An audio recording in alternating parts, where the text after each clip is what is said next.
There are moments in rock history that become bigger than the music. It's 1969, the Toronto Rock and Roll Revival. A young Alice Cooper is on stage. He's not yet the icon, not yet the shock rock godfather. Just a band trying to get noticed. And then somebody throws a live chicken onto the stage. Alice admitted later he thought chickens could fly, mainly because he was from Detroit. So he picks it up and tossed the chicken back into the crowd, expecting it to fly away. But it doesn't. It drops, boom, right into the audience. And this audience that came for the music to see Alice tore the chicken apart. Now that's the story, but it's what happened next that made the history. It was the headlines. Oh, Alice Cooper bites the head off a chicken. Alice Cooper drinks blood on stage. And none of it was true, but it didn't matter.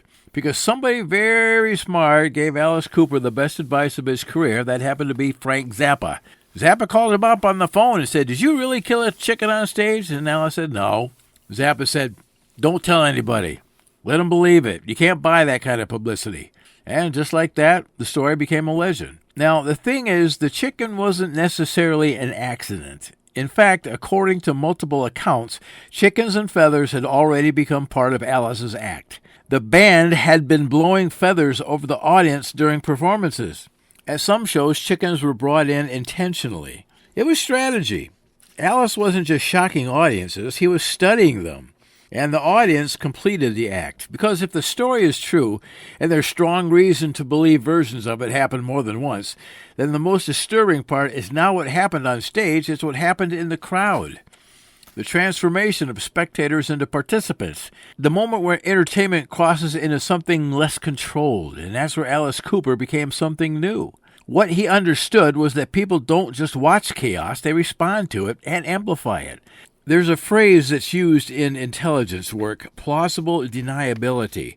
It means you benefit from something without ever fully owning it. And that's exactly what Alice Cooper did. When later asked if he ever killed a chicken, he said, "I never did, but Alice might have." That was Vincent Furnier, his real name, talking.